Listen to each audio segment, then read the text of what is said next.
رسول آئے ہیں، آواز بتا رہی ہے علی کو صحیح سمجھ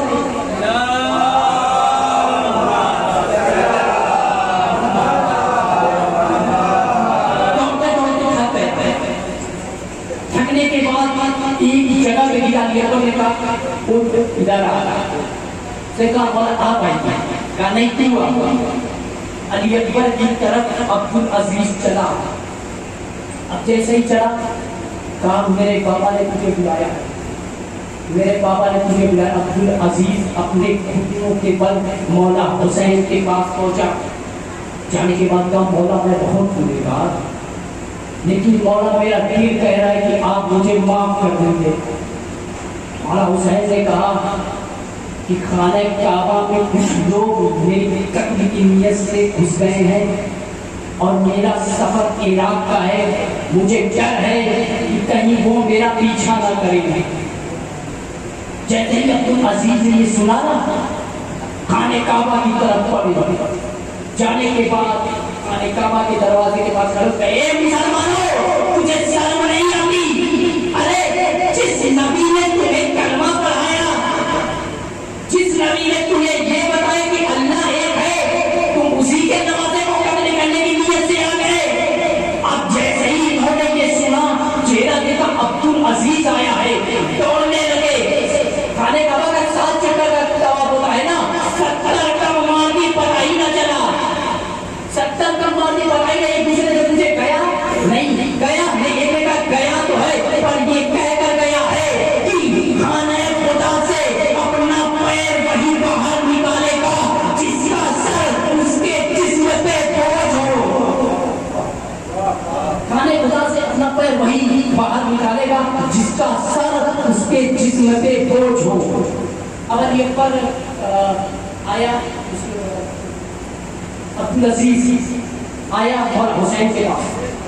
آنے کے بعد کہا مولا میں بھی آپ کے ساتھ چلوں گا. مولا نے کہا نہیں ہمارا سفر یہی تک تھا.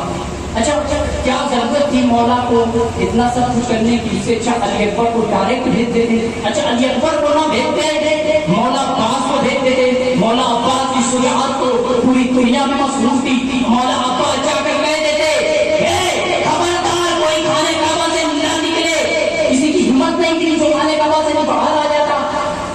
مگر مولا حسین نے عبدالعزیز کو بھیج کر بتا دیا کہ جو 90,000 کو اپنی آواز پر روک دے اسے عبدالعزیز کہتے ہیں. اگر تاریخ لکھی جاتی مولا عباس اگر جاتے تاریخ لکھی جاتی جو 90,000 کو اپنی آواز پر روک دے اسے عباس کہتے ہیں. حسین نے عبدالعزیز کو بھیج کر یہ بتا دیا جو 90,000 کو اپنی آواز پر روک دے اسے عبدالعزیز کہتے ہیں.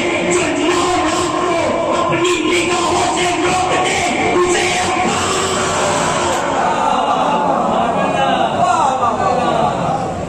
جو 9 لاکھ کو اپنی نگاہوں سے روک دے اسے عباس کہتے ہیں. بس عزیزان گرامی محرم کی 5ویں تاریخ ختم ہوئی. چھٹی کا جو ہے چھٹی تاریخ لگ گئی ہے.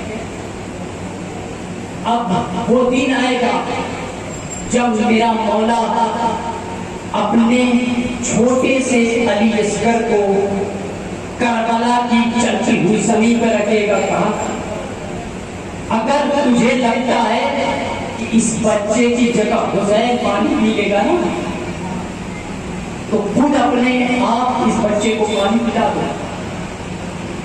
آئے مگر فوجِ عسکریہ سے کوئی سوال نہیں ہے. مولا حسین نے علی اصغر کو اپنے ہاتھوں میں لیا. صاحب اولاد کا مجمع بیٹھا ہوا ہے. فرض کیجیے اگر کسی کا 6 مہینے کا بچہ ہو پیاس سے بھڑک رہا ہو، اس باپ کے پاس اتنا بھی پانی نہ ہو کہ وہ اپنے بچے کی پیاس بجھا دے. میرا مظلوم امام علی اصغر کو اپنی گود میں لینے کے بعد کا بیٹا تم بھی حجت خدا کے فرزند ہو، اپنی حجت تمام کر دو. یہ سنا تھا کہ علی اصغر نے اپنی صوفی زبان ہوٹوں پر پھیرنا شروع کیا. یہ دیکھ کر فوجِ عسکریہ میں ہلچل مچ گئی اور قوم جبار منہ پھیر کر رونے لگی. انہیں ساز آئینہ ہرملا ایک کا کلام حسین ہرملا کہاں ہو حسین کے کلام کو پتا کر دے یہ سن کر ہرملا آگے بڑھا تیر کو چلو میں جوڑا کمان کو پہنچا ازادار تیر چلا علی اصغر کے گلے پر لگا حسین کا بازو چھیدا عرصے ہی گیا بچہ کاٹ کر باپ کی باتوں کو منتخب ہو گیا ایمان نے فرمایا انا علی اصغر کو اپنے چلو میں دیا لینے کے بعد آسمان کی طرف پھرنا چاہا تو آسمان سے آواز آئی اگر تمہیں نہ ہلکا ایک قطرہ مشتق آیا تا قیامت ایک ہی پانی میں برسے گا تو زمین کی طرف پھرنا چاہا تو زمین سے آواز آئی اگر تمہیں نہ ہلکا ایک قطرہ مشتق آیا تا قیامت ایک دانہ پیدا ہوگا تو بالکل نے علی اصغر کو اپنے چہرے کو مل لیا ملنے کے بعد کا بیٹا علی اصغر گواہ رہے گا کل قیامت میں نانا رسول خدا سے ملاقات کروں گا اور تمہارے ظلم کی شکایت کروں گا انکار آسمان کو ہے راضی زمین نہیں اصغر تمہارے خون کا ٹھکانہ کہیں نہیں ارے منہ رنگ کے منہ کو پیر کے روئے موتی کیوں ایسی ہے کہا کہ تھرا گئی زمین ارے حضرت سے بڑھ کے کہنے لگا ہرملا نہیں کیوں آپ کو پانی آگ سے یہ مانگتا نہیں فرمائیے کہ تیر میرا کارگر ہوا اصغر کا حلقہ کچھ تو ہوا یا بتر ہوا